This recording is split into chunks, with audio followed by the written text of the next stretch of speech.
Talia is doctorate candidate in both the School of Economics and the Law School at Harvard, and she will be talking to us about their recent paper, which was already accepted to the Chicago Law Review. And Talia is also an alumni of both Hebrew University and Oxford. And we'll introduce our next speaker once we conclude the first presentation. Please.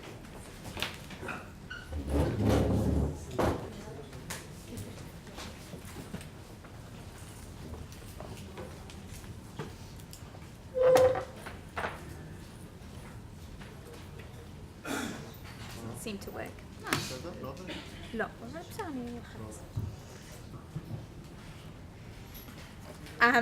So it's great to be here to present this joint paper with Jann Spiess. I should mention Jann Spiess wishes he's a lawyer, but he's not. He's down doing a postdoc at Microsoft Research in New England, and then he'll be joining the faculty of Stanford Graduate School of Business after his postdoc. So this is our joint paper on how to reconceptualize discrimination law in a context in which decisions are automated using advanced predictive technologies and big data. And as you'll see, the context for this paper is the pricing of consumer credit. And so to be concrete about the changing we're talking about, let's imagine the kind of old world versus the new world of mortgage pricing. So in the old world of mortgage pricing, you'd have a mortgage originator who would kind of be in the background and set the basic terms of the loan. But then you'd have a broker who would kind of mediate between the originator and the consumer, and often would have discretion at setting the exact terms of the loan, and also often incentivized to offer a more expensive loan. Now compare this to what we call kind of the new world of mortgage pricing, in which you have companies like Untitled.ai, which are companies that use kind of big data to price credit using data itself and not through this channel of kind of brokers and discretion. And so my focus today will be on kind of how to apply discrimination law to this new context. And this is obviously going to become increasingly important and significant as we have this move to kind of more new technologies for mortgage pricing. And so to be concrete for this paper, consider a lending who sets its prices based on some prediction of default, based on the borrower and loan characteristics. Now, price setting is often limited by legal rules. So in the US, for example, fair lending is based on kind of an ex post review of the terms of the loan based on the Fair Housing Act and the Equal Credit Opportunity Act, which have both been recognized to cover kind of the disparate treatment doctrine and the disparate impact doctrine. Now we can talk about a bit more about the legal doctrines and the details of the legal doctrines, and I know this is something that Tal has worked on quite a bit. But what I'm going to try to do is kind of abstract away from the particulars of the doctrine and rather focus on the various problems that might arise in this context from a discrimination perspective. So one thing we might be concerned about is using a protected characteristic directly when pricing credit. We also might care about how the function comes to be, or some kind of problem with how the inputs are used to reach a decision. And we might be concerned about some kind of problematic outcome. So for example, we might be concerned about the distribution of prices that's produced by kind of this prediction of default and pricing on this prediction of default.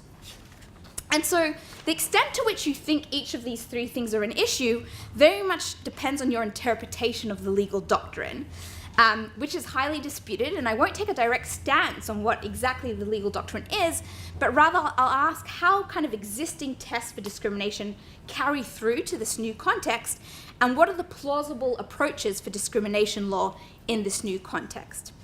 So to do this, what I'll be doing is I'll be considering the three stages of a credit pricing decision. So at the first stage, the firm defines the inputs or the characteristics it's going to use to form a prediction. So that's the input stage. At the second stage, these inputs are then taken to use and form a prediction. And at the last stage, these predictions are applied to particular borrowers, producing the credit pricing outcomes or output. And what I'll be doing is I'll be considering each of these three stages.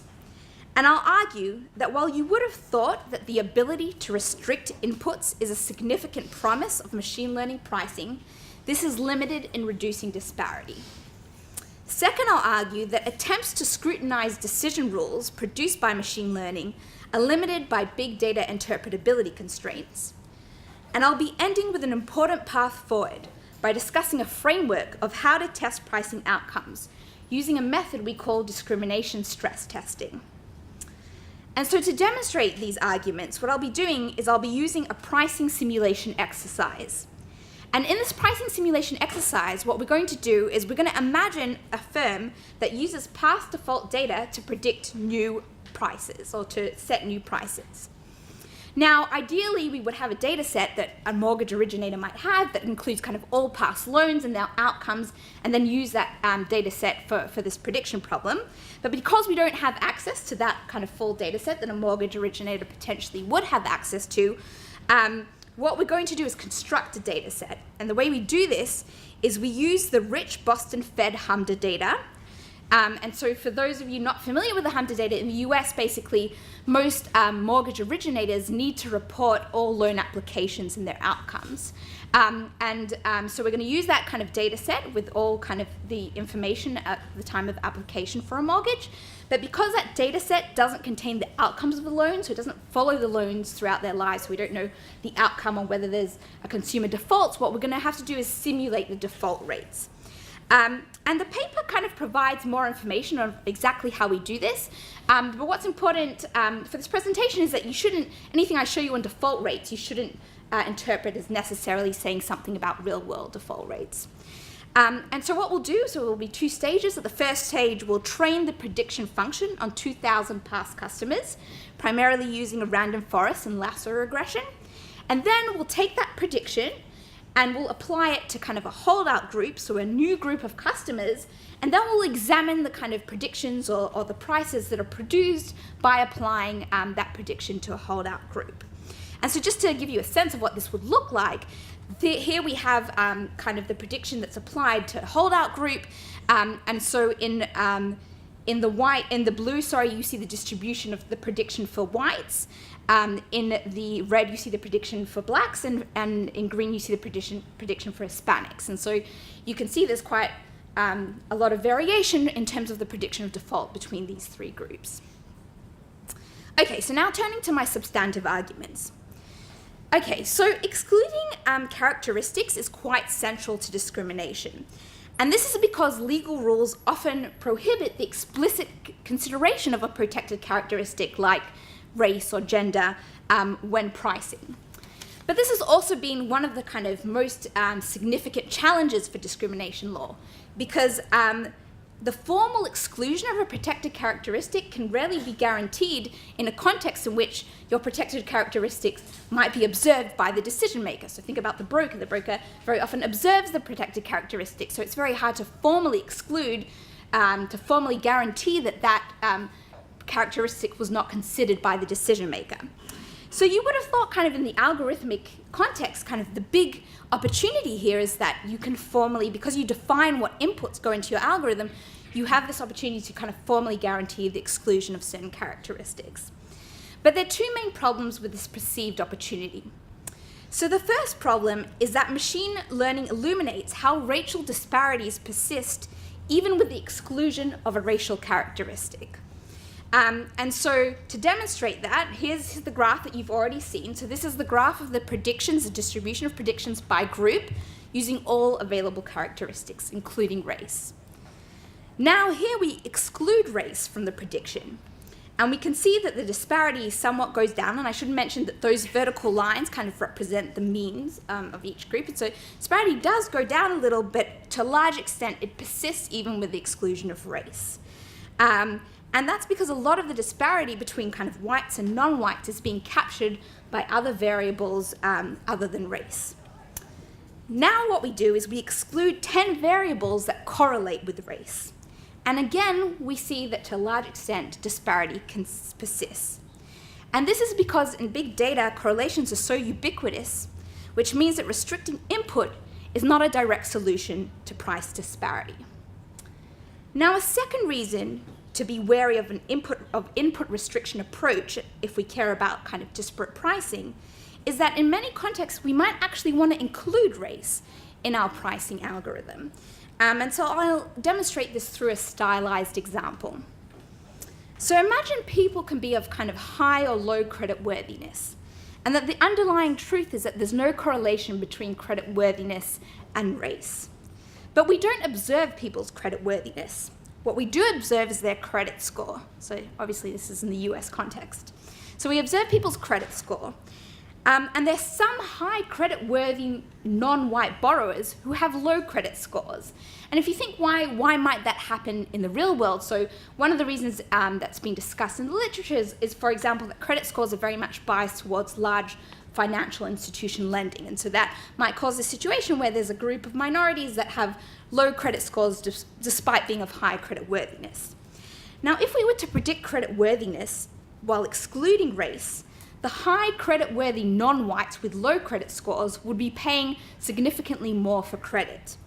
However, if we predict credit worthiness, including race, then the predictiveness of the credit worthiness is downweighted for non-whites with low credit scores, because we know that there's some non-white borrowers who are of high credit worthiness but low credit score. So this means that the inclusion of race could reduce price disparity. And obviously, the point here is not to say that in all circumstances the inclusion of race will reduce disparity. We can obviously think of an example in which the reverse would be true. But rather, the point here is that if we care about outcomes, we should be wary of kind of an approach that's focused on input restrictions. Okay, so moving on to the second stage of a pricing decision. So this is what we call the decision process. And our argument here is that interpretation is limited, and so we should move away from legal approaches that scrutinize the decision process itself. Now, discrimination law currently cares a lot about what we call the decision process. So discrimination complaints often need to demonstrate a particular conduct that led to price disparity, and defendants can often negate a discrimination claim by claiming that the conduct was justified.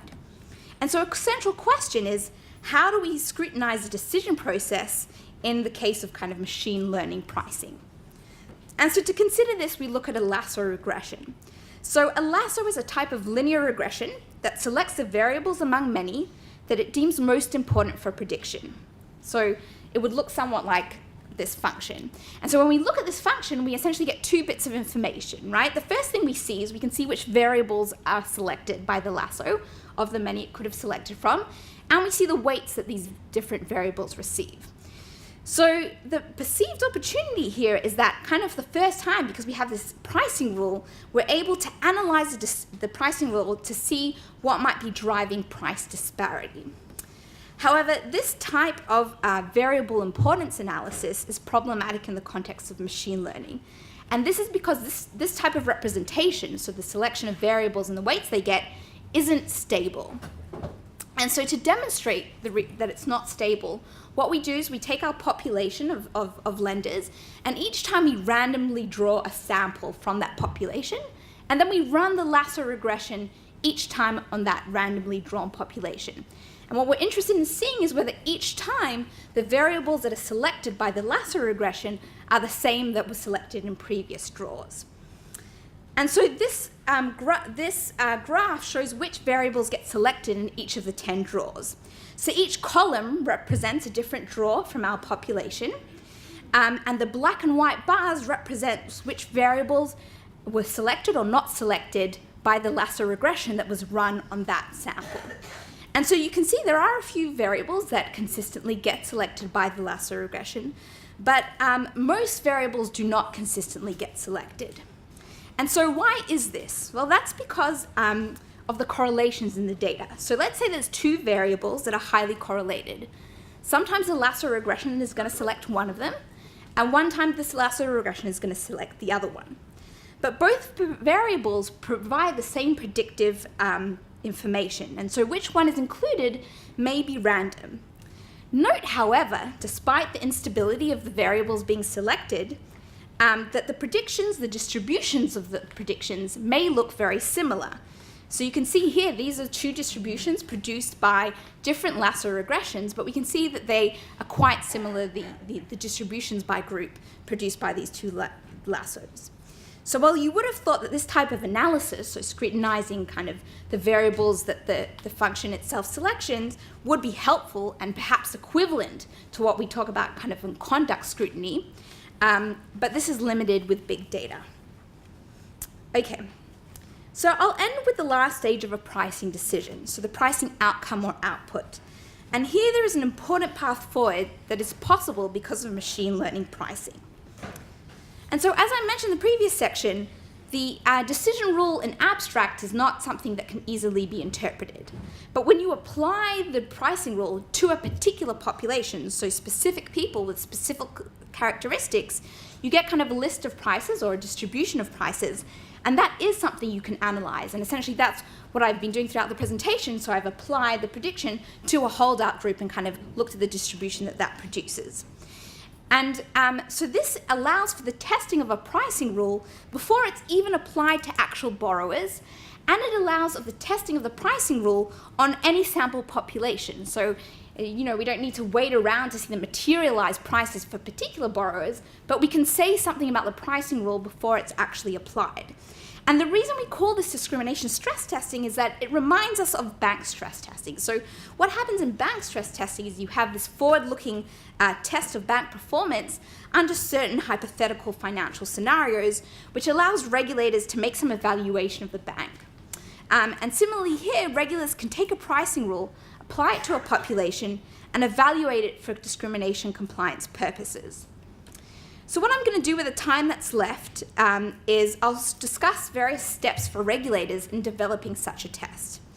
And so the first stage would be selecting a population to apply the pricing rule to.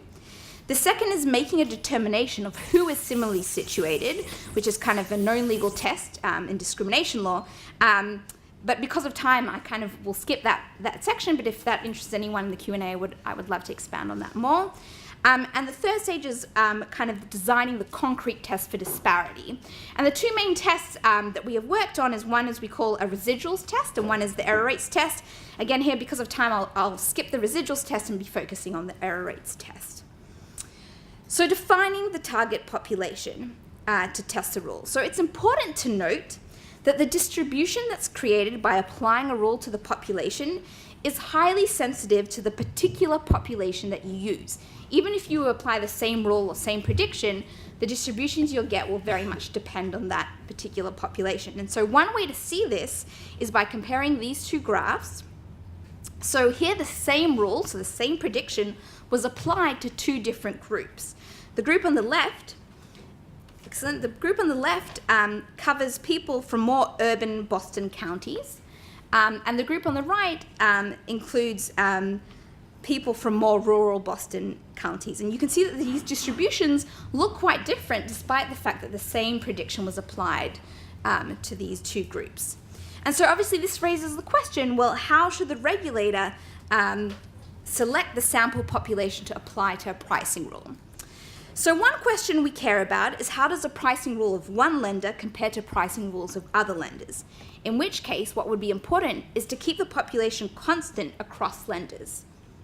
Another question we care about is understanding the effect of the lender in a particular area it operates. And so to test this, you would want to select a population that's representative of that area. Of course, that may create incentives for lenders to be selective in the area that they provide loans to, which kind of raises concerns that have been around in the US for many years of redlining and reverse redlining, where kind of you select the area in which you provide loans for, and you kind of that way are selective and kind of select your population. We also care about selecting a population that obviously doesn't create the incentives, in which case we may want to use kind of a more nationally representative sample, or maybe a sample that includes kind of vulnerable populations there. Okay, so skipping over who is similarly situated and moving on to the last step. So after you select a population and after you know who's similarly situated, you need a precise test for deciding whether there was in fact a disparate outcome. And so one type of test for disparity focuses on the lending decision as kind of a binary decision. So this is a decision whether to extend credit or not, or what threshold to use of default to decide whether to lend to someone. And this is similar to decisions that are frequently studied in this context. So if you think about the many papers on bail decisions, so bail decisions are kind of this binary decision whether to release or not release. One way of testing these rejection acceptance rates is through requiring similar error rates across groups. And for those of you familiar with algorithmic fairness literature, this is quite similar to some of those ideas in the kind of computer science and statistics literature on fairness. Now, if you know your prediction and you know your actual materialized default rates, which we do know in our training sample. So in our training sample, we know what the prediction is, but we also know what the actual outcomes is. Then you know your misclassification rate. And so the two main classification rates is the true positive rate, which would be the rate of people you predicted would default and you were right about. So note in this context, a positive is a default, which we otherwise would not consider as a positive event. But so the true positive rate is going to be the rate of people you predicted would default and you were right about. And the false positive rate would be the rate of people you predicted would default, but you were wrong about. So they did not end up defaulting.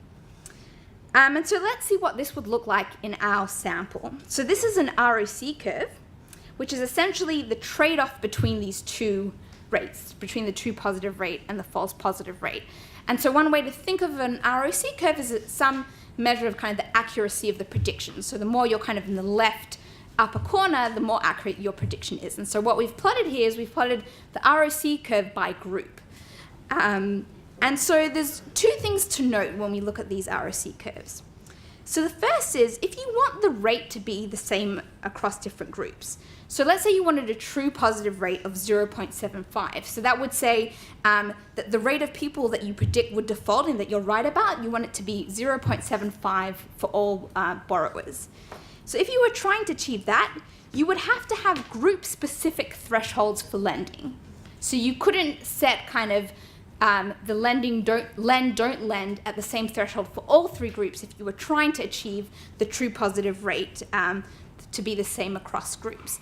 And that's partially related to the fact that there's different, the prediction accuracy is different across groups. Now, even if you had group-specific thresholds, you wouldn't be able to achieve the same true positive rate and the same false positive rate for all groups. And again, this is because the prediction accuracy is different by groups, so you wouldn't be able to achieve those two error rates to be the same for all three groups. Now, obviously, I should point out, this is not a general statement about algorithms. This is obviously in this particular context, but there's a reason to think that this would come up a lot if kind of the different prediction accuracies across different groups.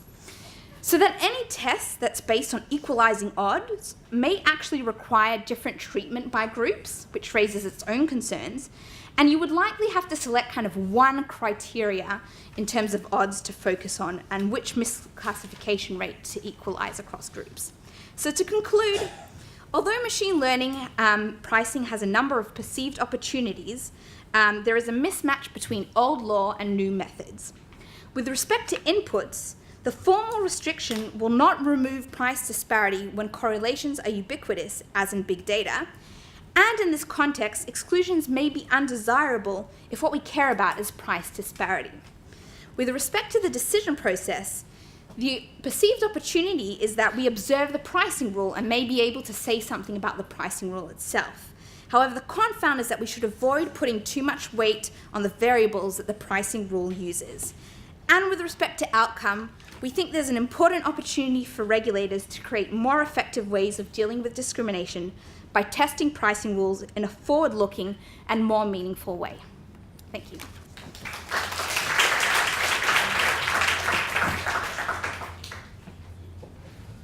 Thank you very much, Talia, and apologies to Jann to including him in the legal profession.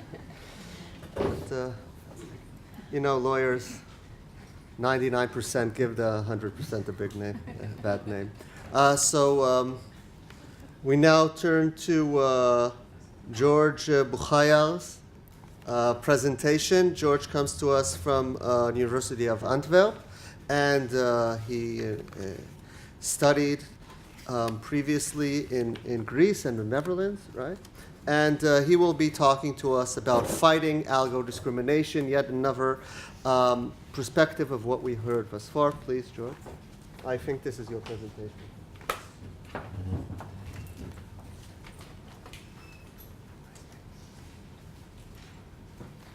So thank you very much. Okay, I will begin with some basics. In the era of big data, firms control our data. They have built their own private networks of knowledge where power may be accumulated in private hands. So the fundamental right to non-discrimination may be threatened. Take, for example, online advertising where data may be collected to profile users to create target groups to which personalized advertisements may be addressed. Since firms collect and know our sensitive information, they may discriminate against people on grounds of ethnicity, gender, or any other element they may collect. But this sorting and profiling is not just to project the perfect advertisement, but also to promote the appropriate good at the appropriate price, to predict criminal behaviors, or to evaluate the accused before courts. Users can obtain some data as regards the data collected, but there is no right to a specific explanation of a particular decision, so users ignore ways in which their information identities may be created, constructed, or modified. By linking datasets, even neutral data, like postcodes, may lead to discrimination, so there is a need for user-centric platforms and systems to guarantee some trust, to gain some oversight over ways in which machines may communicate and act on people's behalf. These powerful and opaque systems can make automated decisions to score users and statistically characterize everything from one's ability to pay to another's eligibility for parole. And this scoring can influence people's opportunities as regards finding a job or finding housing. And these advertising techniques use targeting settings to exclude more and more to reach a perfect audience. For example, job seekers may be excluded from seeing a job advertisement, so equality may be threatened. The main difference between traditional techniques and online advertising is that the latter uses human input to manipulate an audience precisely rather than generally, and the effectiveness may increase as the advertisement can reach the right individual at the right time, so here attention is drawn to reaching the right people and showing content that is appealing enough to click on. This targeting may be conducted by an automated process where artificial intelligence comes into the game to make targeting decisions, to examine results based on strategies that the very system can learn via machine learning, which makes the system better capable of making the right decision. The longer the system learns, the more efficient and the higher the quality of its decisions. For example, with regard to job advertising, the system can learn that some targeting settings are the most effective for a job, and since the algorithm is looking for statistical correlations of data, the patterns may seem random to humans. For example, the system may find that men perform better than women when undertaking a task, so the system can exclude females and show the advertisement to male audiences. Is this not discrimination? Discrimination describes a situation where an individual is disadvantaged because of a characteristic that he or she possesses. Under the European non-discrimination laws, individuals who are in similar conditions, they should receive similar treatment. They should not be treated less favorably because of a characteristic that they possess. If they are treated less favorably, this is direct discrimination. Same laws stipulate that individuals who are in different situations, they should receive different treatment to the extent that is needed to enjoy particular opportunities on the same basis as others, and this is indirect discrimination. The difference of treatment is at the heart of direct discrimination. For example, a complaint about a lower pay can be a claim of discrimination only in case this pay is lower than that of someone who is employed to perform a similar task by the same employer. So we need a comparator, which means a person who is in materially similar circumstances, with the main difference between the two persons being the very protected ground. And as regards protected grounds, one should ask whether the person would have been treated less favorably if he or she had been of a different sex, age, and so forth. And if the answer is yes, then this less favorable treatment is being caused by the ground in question. With regard to indirect discrimination, its elements include an apparently neutral rule, criterion, or practice, which means a requirement that is applied to everybody. And this apparently neutral criterion is required to place a group at a particular disadvantage. Direct discrimination may be justified in a limited set of circumstances. A good example is the genuine occupational requirement, where the employer can differentiate against individuals on the basis of a protected ground that has an inherent link with a capacity to perform a job. For example, one may choose a female singer to fit with a taste in performance style, a young actor to play a role, or women for fashion modeling. What matters is the very existence of the different treatment. There is no need to prove that the perpetrator was motivated by the fact that he had some racist views. Besides, laws do not regulate internal attitudes, but they do regulate actions through which these attitudes may manifest themselves. Moreover, there is no need to prove that the practice was intended to result in different treatment. There is no need to prove that there is an identifiable victim. So do these systems violate European known discrimination laws?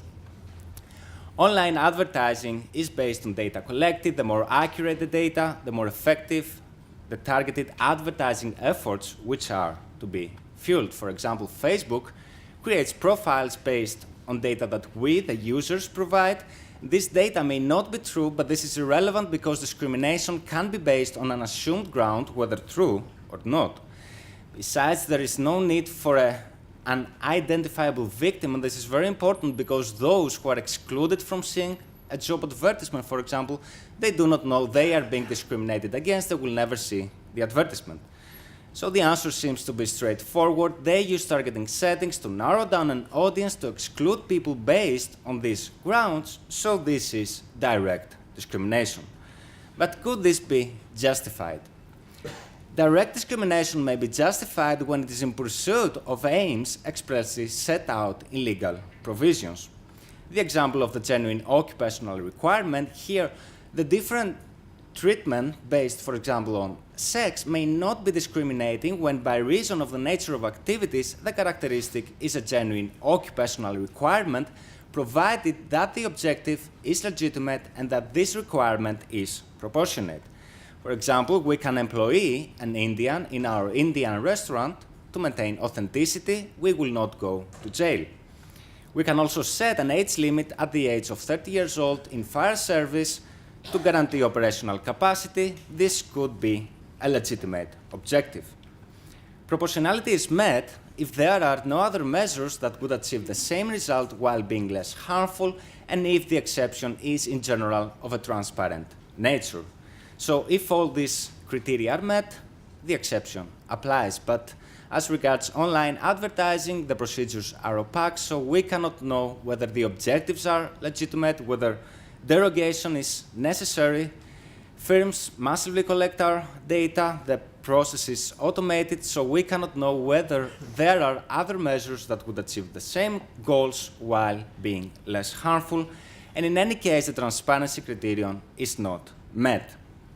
Now, to avoid direct discrimination, one must prevent the use of these grounds as targeting settings. But grounds like the genuine occupational requirement, they could be allowed, so if a ground is not explicitly needed for a job, it should not be used as a targeting setting. So the system must recognize these grounds to prevent them from being used as targeting settings. An option could be to exclude these grounds from the arena of big data, but here the system would not be able to pick them up to recognize them. Instead of excluding, we could use only those systems that would not contain these characteristics, but here the system would still be able to use settings that would be apparently neutral, but at the same time, they would affect those who would possess a characteristic. So instead of manipulating artificial intelligence, we could use big data to define which neutral grounds would be inherently linked with the protected grounds. For example, finding that 100% of pregnancies relate to women, at least today, this could prove an inherent link in every case, so we could make a list of these grounds to use it as a filter between correlations and the output, so the system would recognize the discriminating targeting settings and it would not use those that would be directly discriminating. We could also add an exception of the genuine occupational requirement to let the system know when to allow the use of otherwise directly discriminating targeting settings. Simply put, the system could make job profiles realize that some jobs, like fashion models, include both males and females and allow for some legitimate and proportionate targeting. One more argument to focus on the system's capacity to learn is their inability to forget. As some have aptly put it, European laws cannot handle artificial intelligence. We have the popular right to be forgotten, which demands information made public to be deleted. Some argue that this cannot work in artificial intelligence, which is quite different from human mind. As regards human mind, the experts are not very certain what may get stored in our long-term memory, but experts do know how machines' memory works. Take, for example, a transaction in a database management system where one must maintain atomicity, consistency, isolation, and durability. These are the ACID properties to guarantee accuracy, completeness, and data integrity. And focusing on durability, data must be permanently stored, and the database should be durable enough to hold all latest updates, even if the system fails or restarts. So deletion cannot be achieved, and if it were, it would contrast the ACID properties. Some systems use the base compliance, which is for basically available soft state and eventual consistency. These are properties to guarantee availability and performance, and here data accessibility is achieved through mirrors, exact copies of data, data mirroring. So whether base or ACID, systems do not forget. Perhaps we need to accept that big data are here to stay, and we have some new funny terms like datafication. Actually, this is not a new term, but still this is funny. We have new ways of communicating, cooperating, anything can become data. We have data-driven businesses whose objective is not success, but experimental failures, so that the system will learn from its mistakes, and this could eventually lead to success. These systems suffer from myopia. We have an algorithmic governmentality that aims to bring order to the chaos of the online world, to make information easily manageable for the everyday user to whom the conclusions are invisible. We remain uninformed, ill-equipped, we cannot manage our data, we cannot make informed decisions, so perhaps we could rely on data experts to design systems that would benefit humanity. They could implement principles like trust or transparency into the very hard design specifications of technologies. They have done this in biometrics, they have done this in e-health. They could implement non-discrimination principles into the very hard design and the entire life cycle of technologies, as was the case with privacy by design.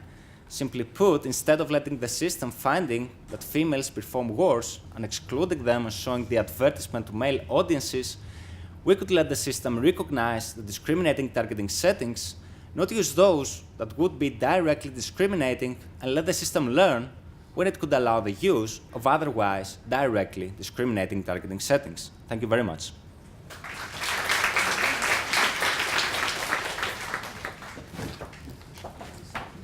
Thank you very much.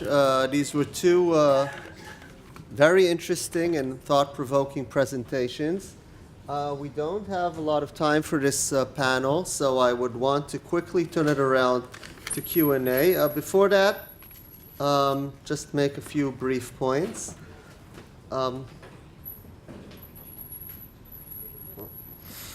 Okay, and I'll try and connect the two presentations as much as possible, although there is some form of conversation between them. So regarding our first presentation from Talia and... Yeah, okay. later Courtney Bauman, so this is something we discussed a few years ago, that for these stress tests, I think it's important to structure some forms of synthetic data sets that resemble our data pool, but also include the most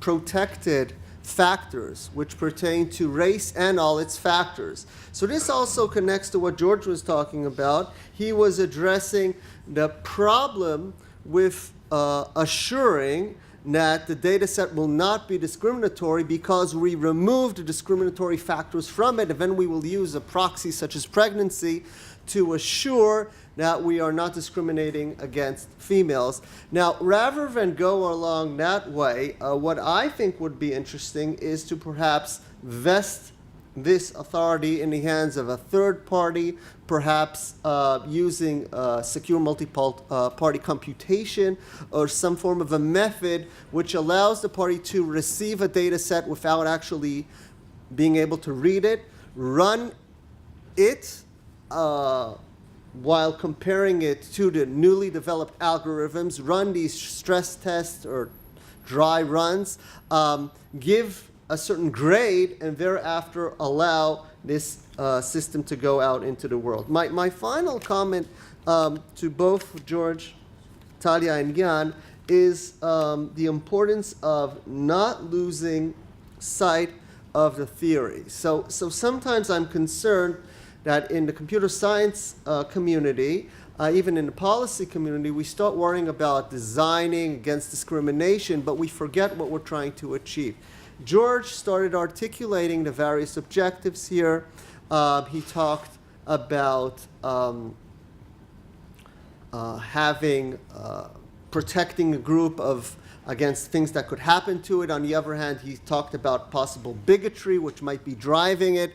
But we need to figure out what these new notions of intent, what role they play in a world governed by machine learning. And finally, I'll say that this is a problem also we have sometimes, not lawyers, but computer science people, is that we take the existence of the machine learning systems as a given, right?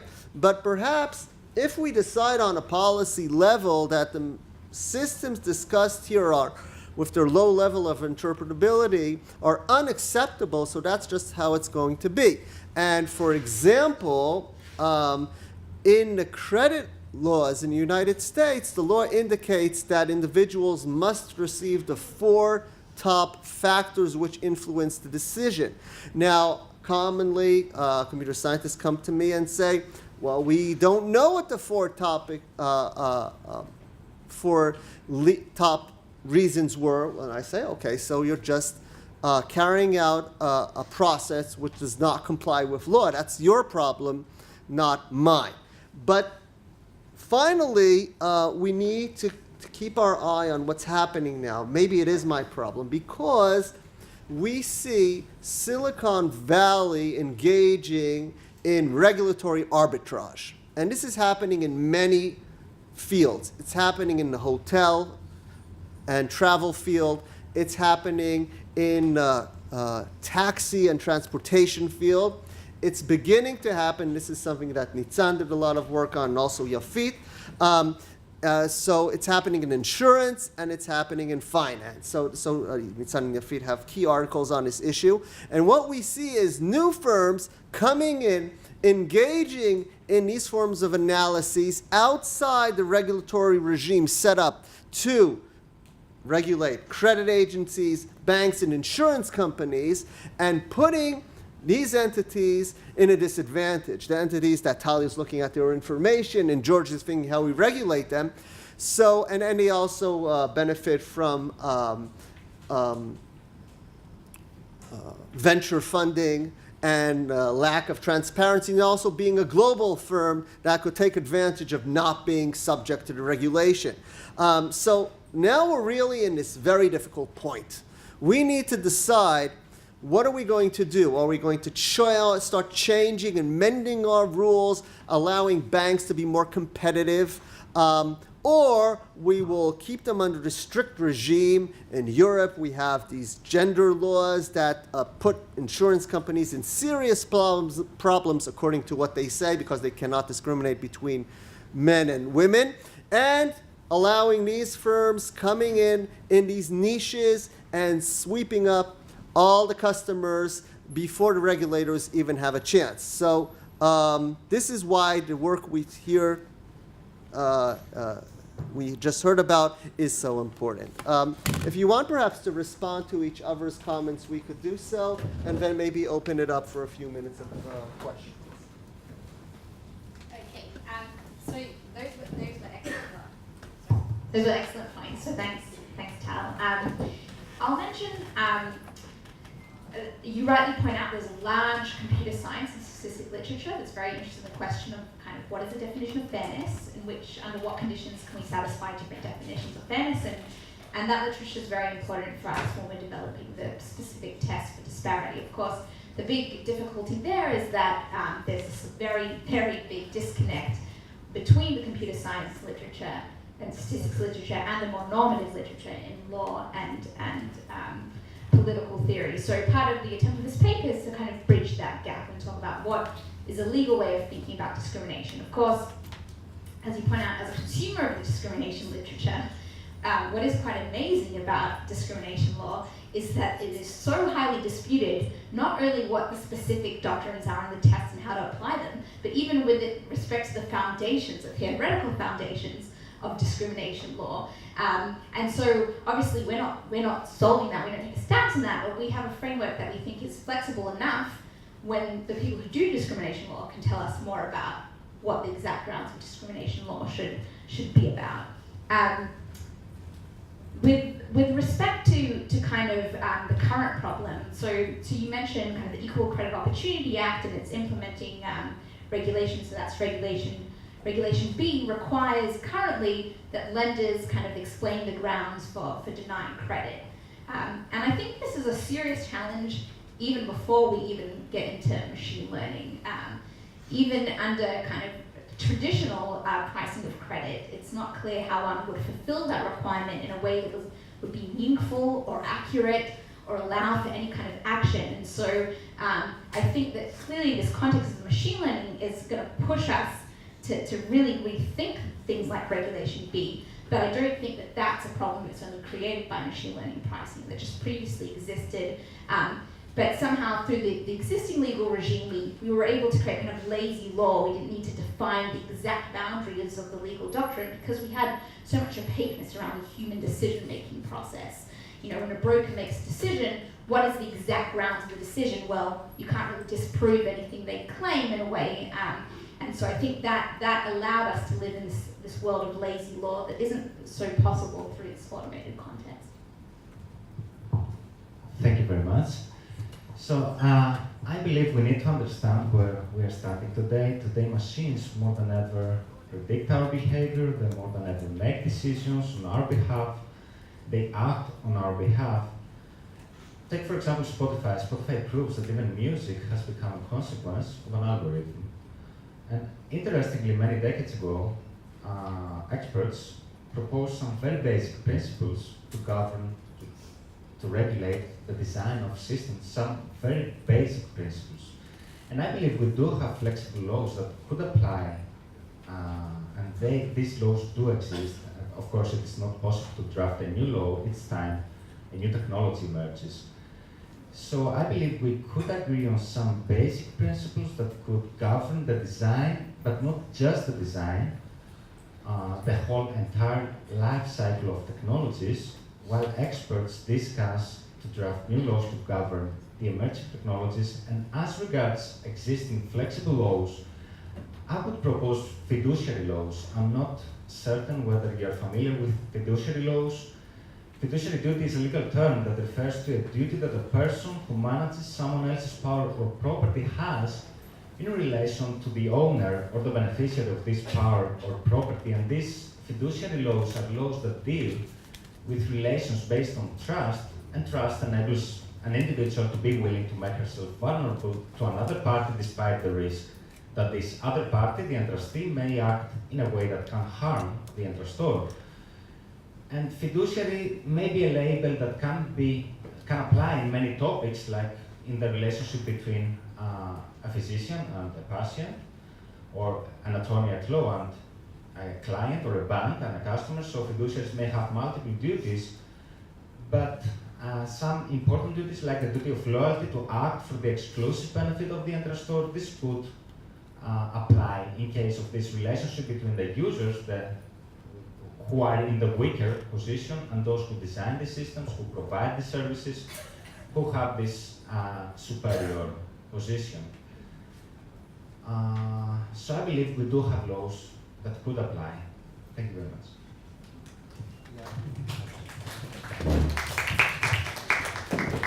Okay, so we have some time for some questions. Oh, very good. Helen, please. This is just a response, an immediate response, because there's been a lot of talk about fiduciary, asking data holders and so on, or using law to create fiduciary responsibilities. And the problem with that approach is that you first have to know and be able to articulate what the interests are. The fiduciary needs to act on behalf of,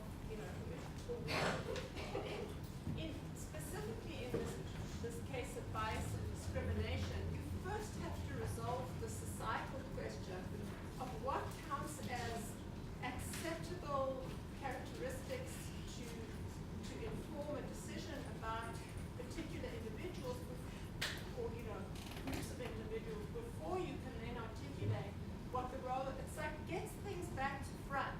And so I'm frustrated when people offer, as they have been doing in the past few years, and it's become a popular thing, that we must resort to this concept of fiduciary when we haven't even sorted out what the interests are that we should be concentrating on. So I think that focusing on that first in this area is good, and then to follow with requirements that the law, embeds for a fiduciary responsibility. Thank you. We had a few questions here, and then we'll move back, please. Thank you very much. George, I have a question about the premise of what you said in terms of indirect discrimination or direct discrimination. You talked about how you can test for the proxies and include those, but then that's with the assumption that we can exhaustively find out what are all the proxies. So Experian, a huge credit scoring company, has in the UK characterized Asian heritage as extended families living in inexpensive, close-packed Victorian terraces, and people who have jobs that are generally low-paid routine occupations in transport, food service. And so I wonder how effective we could actually exhaust all of these proxies. And for Talia and Jann, I really like what you said about consistency, because it resonates with something that we think about human rights in terms of arbitrariness of decisions. And I wonder how far you've thought about the change from the old world to the new world takes into account new sources of data. For example, the way people type in their social media posts using capitals instead of non-capitals, and what does that infer, what you would infer apparently from that. And I've got 3 mini suggestions. One, whether you consider a combination of the different stages in your proposal, and 2, in thinking about the value judgment of false positives and false negatives, how far would you consider a trade-off between those two in terms of accuracy? And the third is if you have considered how indirect discrimination would be factored in terms of the application of your model. We'll hear just one quick question. Yes, please. Got it. This is for Talia and Jann. أولا كداش تكون نقوم. For Talia and Jann, I'm not really sure about the end result. If, let's say I'm a regulator, and now I know that the end product is something which may be discriminatory.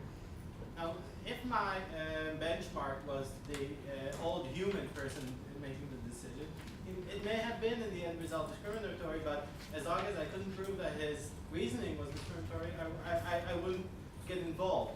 And if I can't really prove that there was some sort of garbage in towards the algorithm, it seems wrong to me just to check by the end result and claim that there is a discrimination within the algorithm itself. And that goes to what are my goals as a regulator? If I'm into what we call the Jewish word tikkun olam, making the world a better place, maybe I should check the end result, but I'm not sure I will get there. And if not, at least it's better than the human beings who were there before. And I don't want to ruin that algorithm since it's better. I may not really like it. So I would like to know, like, where would you go from there with your test? Thank you. Let's hear some quick responses from our panelists. Okay, thank you very much. As quickest as I can. So, to address, I will not address the technical aspects. I believe you can do it better than me. So, just the legal aspects. To better understand one of the aspects of the big data problem we are facing, as I mentioned earlier, laws do not regulate internal attitudes, but they do regulate actions through which these attitudes can manifest themselves. To oversimplify this problem, take for example a person who overconsumes junk food. So there is a high risk that he will have a health problem. So the algorithm finds that he has this problem or she has this problem, so he's excluded, he's refused from receiving a loan. Here, this person is refused a loan, he's punished for something that may never happen. And laws are not, normally do not address these aspects. We have these systems that may punish people for things that may never occur. And this is something new for us. And of course, fiduciary laws are not something that can address all these aspects, but it is a good start because these laws can be flexible and can apply in these situations where there is this asymmetry. And of course, I cannot refuse all the apt comments that you made. And I believe you can address the technical aspects because we do not have much time. I guess not quite technical, but maybe I'll just kind of focus on also the last question of kind of how to think of regulation, since that's a big motivation behind this paper. So I very much like the idea of an incremental approach, one that doesn't say, produce a pricing rule that doesn't treat different groups, doesn't have different outcomes for different groups, but the question whether if you're introducing a technology or a startup that's using big data, are you improving outcomes for certain groups or not? So I think that's the right way to think about it, and I think that's the way the CFPB in the US is also somewhat thinking about it. I think with respect to this approach that says we shouldn't care of outcomes in of itself, and we want to find something else and kind of to establish a claim of discrimination. I'd say that first of all, if that's your interpretation of discrimination law, that's fine. Again, that's one of the things that's disputed, and if that's your approach, then obviously you go down, you treat this situation differently. It's not clear to me that that is the law in terms of how the law is implemented. It seems that the law is very much concerned with outcomes. It's true that it's mitigated through this idea of what's the context, is there a business justification, but a first step is always kind of this outcome analysis where the different outcomes for different groups. And I think part of the reason why you don't want to be always concerned, kind of saying all discrimination law is about what your inputs are, what are you considering, are you excluding race, are you not excluding race, and we're not looking at outcomes. I think the reason that doesn't make sense is kind of think of, or the reason that would produce a very weak discrimination law is imagine there's two cases in the world, right? There's one case in which there's a protected characteristic that doesn't have any causal effect on your outcome, and one in which there is a causal effect. So obviously, we don't know the true underlying model of the world, but for example, we don't think that race is causal of default. To the extent that race has some kind of predictive weight, we assume that it's because it's kind of a proxy for other things that we really do care about.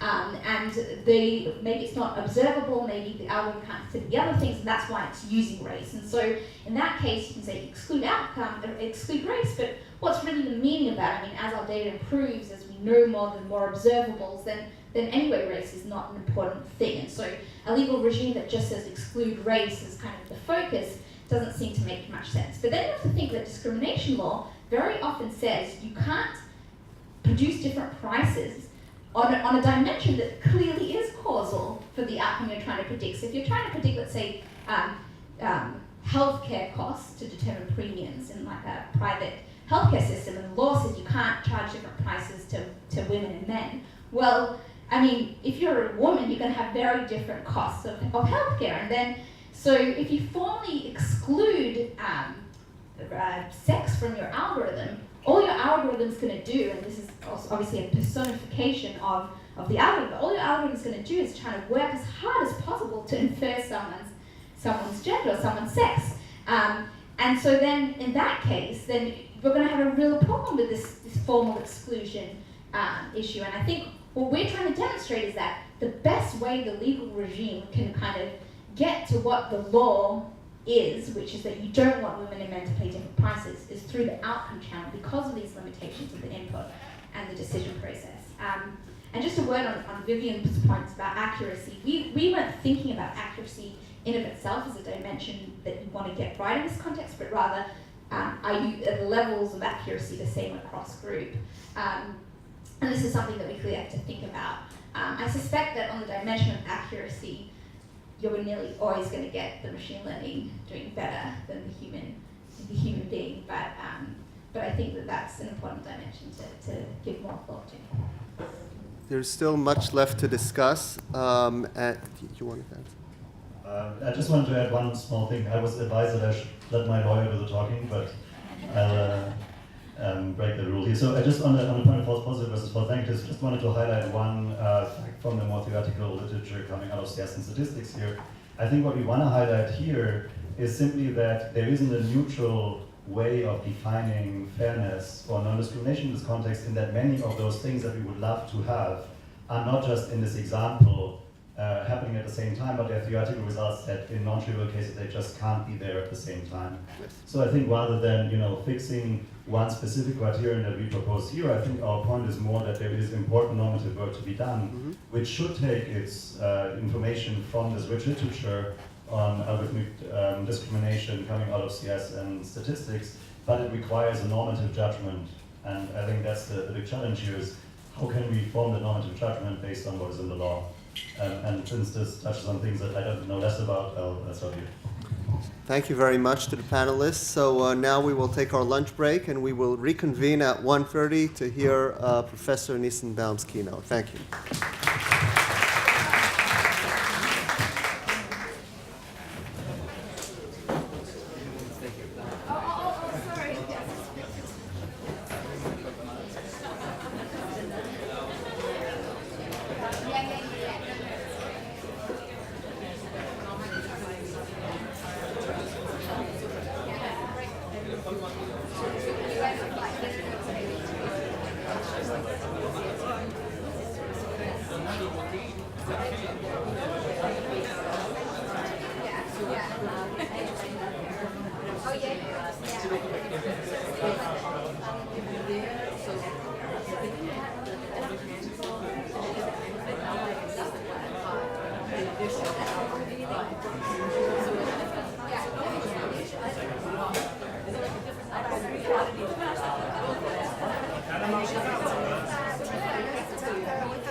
Thank you.